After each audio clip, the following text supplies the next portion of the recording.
Does Halloween leave you feeling conflicted? You or your kids want to enjoy it, but the waste it generates leaves you feeling queasy? Today, I break down how we can engage in Halloween costumes and decor more sustainably, using the 5 R's framework for guidance. Welcome to Check Your Thread, the podcast that will help you sew more sustainably. My name's Zoe, and I'm obsessed with sewing. I've been blogging about it for over 14 years, and I'm the creator and host of the popular handmade wardrobe challenge, Me Made May. But I've become increasingly concerned about the climate crisis and the way that my lifestyle contributes to it. So in this podcast, I'll be nerding out about making clothes whilst exploring how to minimise the negative impact that it may have. I really hope you'll join me in this journey. Hello, wonderful listener. Did you notice that I flipped the intro bits round this week? My feeling is that the change of order should help people work out if the contents of an episode is of interest to them quicker. Anyways, more importantly, how are you doing today? I'm good, tired but good. Over the last week, I've had 3 fantastic conversations for the podcast that I'm itching to share with you. Each of them was with a wonderful maker who sews as a pastime rather than being a sewing-related business owner. I know that a lot of you enjoy hearing conversations on the podcast with quote-unquote regular sewers, and many of you find those episodes particularly relatable and inspiring. So good stuff is in the pipeline. Speaking of episodes, thank you to everyone who messaged or emailed me since the last episode dropped, saying how much you enjoyed and valued the Sewing is Political episode. Honestly, I was a little bit nervous putting it out there, as the views that I expressed are obviously and frustratingly not shared by all. But I wonder if the title alone put off anyone who would have had an adverse reaction to it. It's so reassuring to hear that lots and lots of other people see the links between the choices that we make and the social, economic and physical environments we live in. And it's so nice to know that there are many people who aren't scared to look these topics in the eye and engage with them. There were so many messages that I haven't managed to respond to them all yet, but please know that I appreciate every single one. So what are you making at the moment? I've been finishing the zipped pouches that I mentioned in the intro to the last episode, and I've failed to put any of them in the post to their recipients, to be honest. I'm now contemplating a jacket project, but I'm kind of feeling super tired and a bit unmotivated to start anything complicated at the moment. I think that the sudden change of seasons has thrown me off a bit too. Anyway, sustainability wins and fails. My win that I'm claiming, I managed to make a blinder of a meal plan this week. So I tried to do a meal plan each week so that I'm only ordering the food that we're actually going to eat, therefore hopefully, theoretically, cutting down on food waste.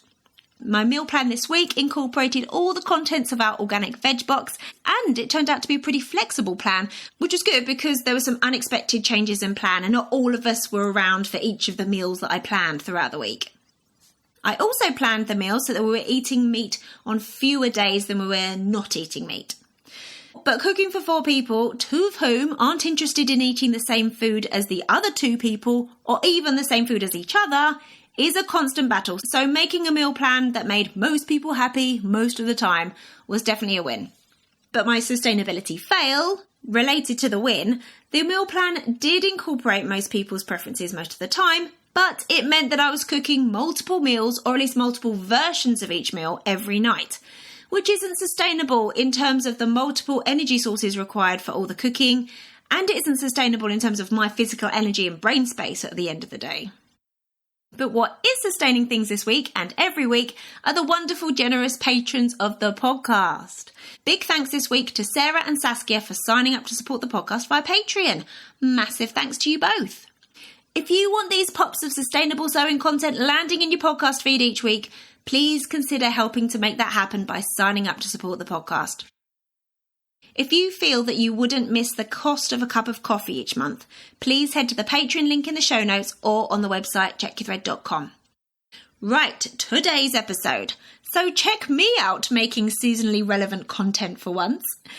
In this episode, I chucked a bunch of stats at you relating to Halloween consumption and waste. I've put them all in the show notes if you want to read them. Personally, I find that having a couple of stats in your figurative pocket can be useful to pop into conversation with people to help reinforce why all this sustainability stuff matters. So please head to the show notes on checkyourthread.com for those. And if you're up for a challenge this week, I gently challenge you to instigate a chat with someone about how you plan to approach Halloween more sustainably this year. Remember, doing things more sustainably is important, but talking about it has the potential to multiply the benefits of that action enormously. Let's normalise approaching celebrations more sustainably by talking about how we're approaching celebrations more sustainably. Right. Have a wonderful week, take care of yourself and your nearest and dearests, and enjoy!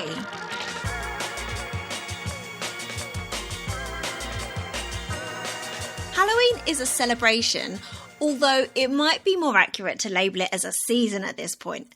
And it makes a lot of us who are quite eco-minded feel conflicted at best and kind of despairing at worst.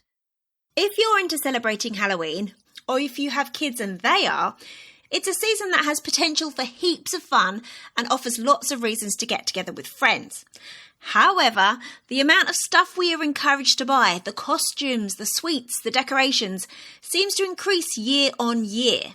And so much of that stuff is made from materials that are going to stay around on our planet in the form of waste for hundreds, if not thousands of years. Because this podcast is concerned with sustainability and sewing, I'm going to focus on the costume and textiles aspect of Halloween for this episode. But it must be noted that in addition to the sheer amount of costumes that end up in landfill, plastic sweets and chocolate wrappers, decorations and pumpkins also greatly contribute to the amount of Halloween waste generated each year. So I hope that there's plenty of food and parenting and decorating podcasts who are addressing the other stuff at this time of year also.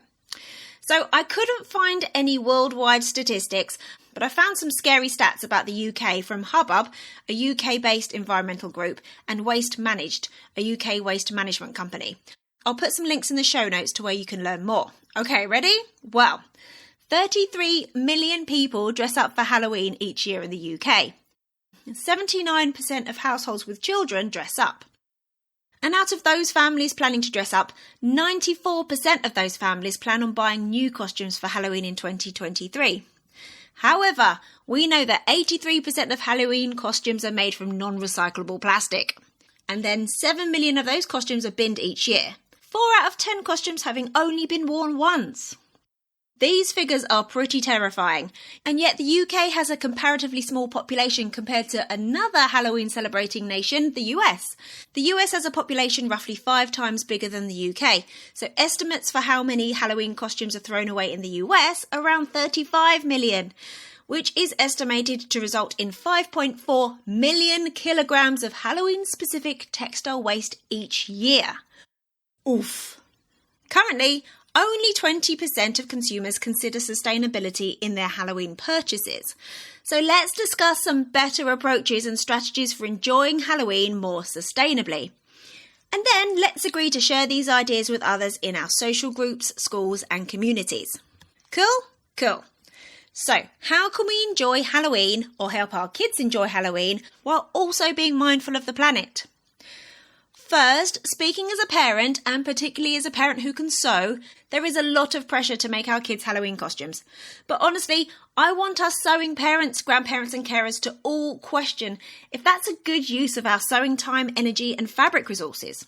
With so many unwanted costumes and second-hand garments generally out there already, I don't think that creating a costume from scratch, unless you imagine it'll be worn many, many times, is a good move, particularly if you don't really want to.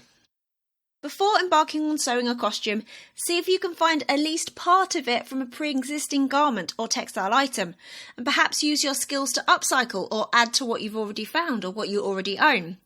But let's break down our options further still. Let's consider how we can approach Halloween costumes better using the 5 R's, which are refuse, reduce, reuse, recycle and rot. The 5 R's are a framework developed by B. Johnson, author of Zero Waste Home, and it goes from best to worst in terms of the treatment of products and resources. So it's refuse what you don't need, reduce what you do need, reuse by using reusables, recycle what you cannot refuse, reduce or reuse, rot/compost the rest. Okay, refuse. This one may or may not go down well in certain households, and there may be some accusations of bar humbugness. But if you don't want to dress up or decorate your home for Halloween, maybe don't. To be honest, I implement refuse to a certain extent in my own household at this time of year. Personally, I don't like to dress up in costumes, and I very rarely do. Sometimes my daughter talks about what I'm going to dress up for as Halloween. But I just explain that I'm really happy to help her dress up as something cool, but I'm not going to do it, and then it won't affect her enjoyment of the season if I'm not dressed up.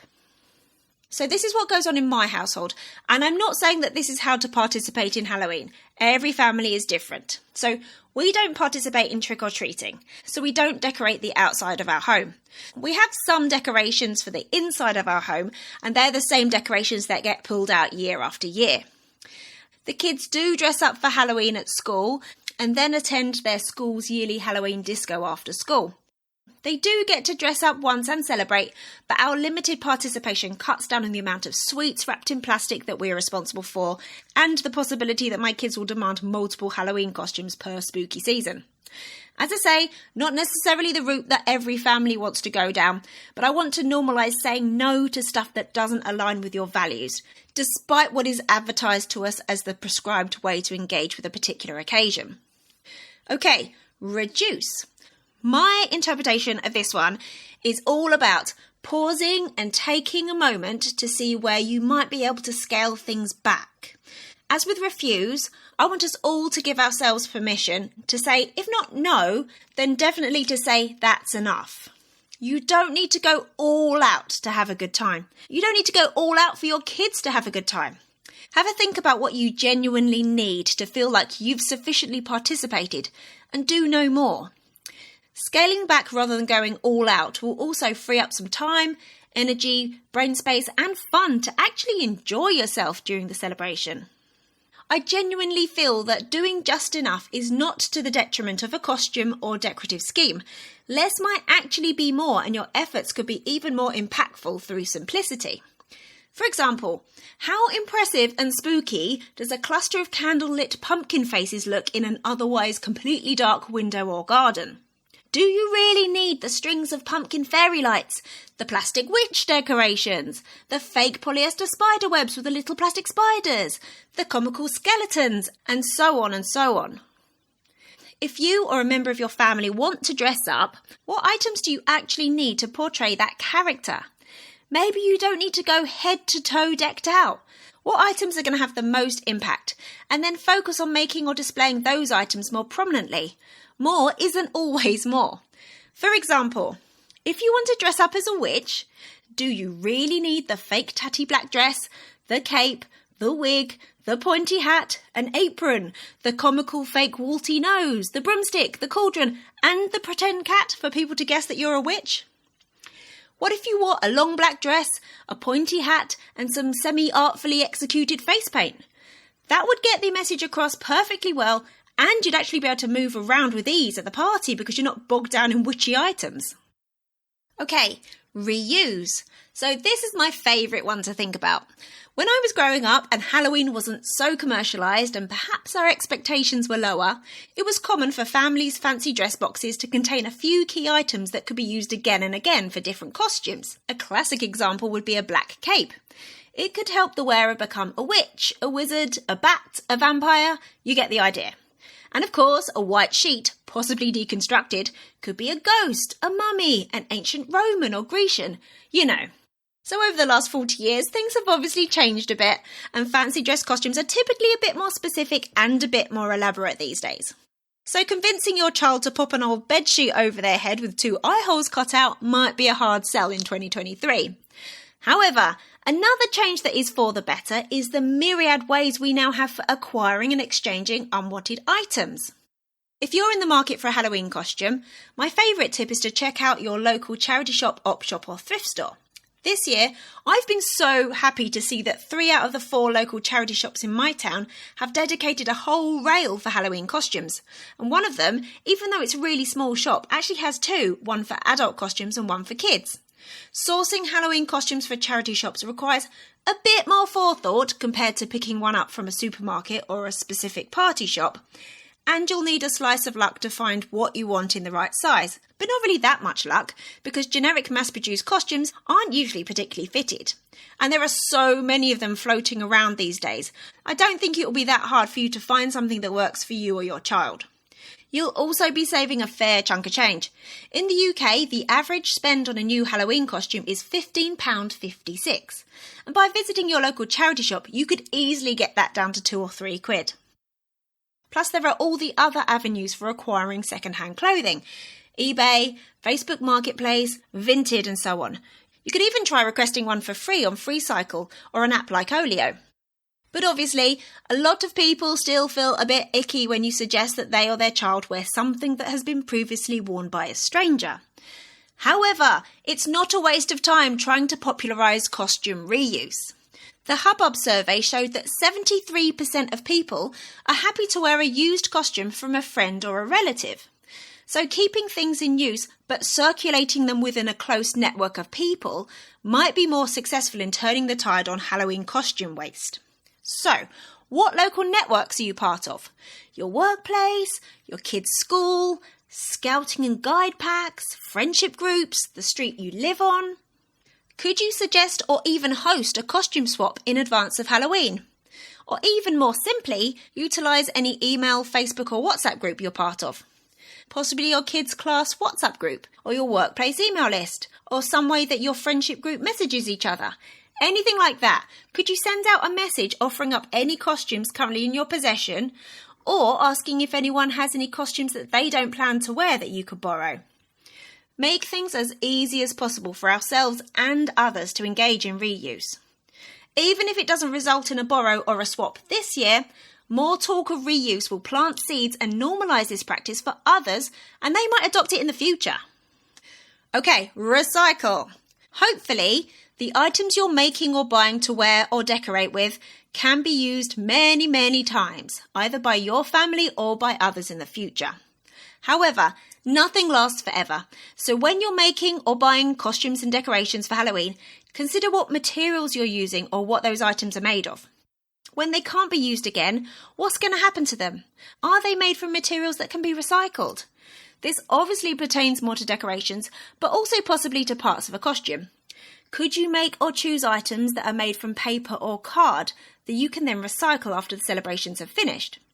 If you're making DIY decoration or costume additions, remember to stick paper and card together with a thin layer of glue or paper tape, rather than plastic sticky tape, so that it can actually be recycled. And if you have to get something plastic, check if it's the type that can be recycled by your local council or at your local supermarket. And remember, when it comes to textiles that are no longer in a state to actually be worn again, it's going to be better to send them to a textile recycling bank than putting them in the bin. Your local textile collection bank might be in a supermarket car park, or it might be at your municipal tip. It's not a guarantee that those fibres will stay out of landfill, and it certainly isn't a get out of jail free card for textiles that you just can't be bothered to pass on if they've got more life in them. But I believe that textile banks do give your unwearable textiles at least the chance of another life, as they might be treated as rags and get shredded and used in various low-grade textile applications. Okay, last one. Rot. Hopefully you bought or acquired items from natural fibres and substances where possible. What can't be reused or recycled will eventually have to rot. The goal is always to keep as much out of landfill as possible because of the dangerous gases that landfills emit. So our other option is composting. Composting at home or at a larger private or municipal facility produces fewer gases that contribute to global warming than decomposition in a landfill. I know I said I was going to steer clear of talking about food, but I can't not mention pumpkins, as they're one of the most common decorations and activities at this time of year. So if you do decide to carve a pumpkin or two, during the carving and after the 31st when you're done with it, see if there's any of it that you could roast and chuck into a stew or turn into soup. And whatever is left that you don't or can't eat, try to compost if possible rather than chucking it in the bin. And as far as costumes in relation to rotting, if you do end up making or buying a costume or parts of a costume for Halloween, if at all possible, choose natural fibres and materials. So if we're talking fabric, opt for natural fibres such as 100% cotton, wool or linen, or regenerated fibres such as viscose, rayon, tencel, bamboo, so one day they will biodegrade. And if you're looking to buy accessories, such as a witch's broom, could you buy a natural one or make one from wood and twigs rather than getting a plastic one? And for tying up decorations, can you use natural string rather than synthetic twine? And anything mentioned in the recycle bit made from card or paper, even if they end up in the landfill bin rather than the recycling bin, they'll have less impact on the planet over time than something made from plastic. So there we are. Probably not the sewing-related Halloween episode you'd expect to hear from a sewing-related podcast. But I do hope that this helps you question what you actually need to do or buy to enjoy the celebration. And if you do decide to get or make something, hopefully this shows how the 5 R's can help guide you towards a less negatively impactful purchase or project. Happy Halloween! Thanks so much for listening. I really hope you enjoyed this episode and are left feeling inspired. For more info about the podcast, including show notes for this and every episode, head to checkyourthread.com. I'd love to hear from you, so if you have any comments, questions or ideas for future episodes, please get in touch by emailing zoe@checkyourthread.com or find me on Instagram @checkyourthread. Massive thanks to Patrick Potter for production support, to Sylvia Seller for the awesome logo design, and to Simon at Palm Skin Productions for the music. This ad-free podcast would not be possible without listener support, so if you feel you are able, please consider signing up to the Check Your Thread Patreon. For the equivalent of buying me a coffee each month, you'll be making it possible to continue producing regular episodes. Links can be found in the show notes and on the website checkyourthread.com. I hope you'll listen again next week. Until then, take care. Bye!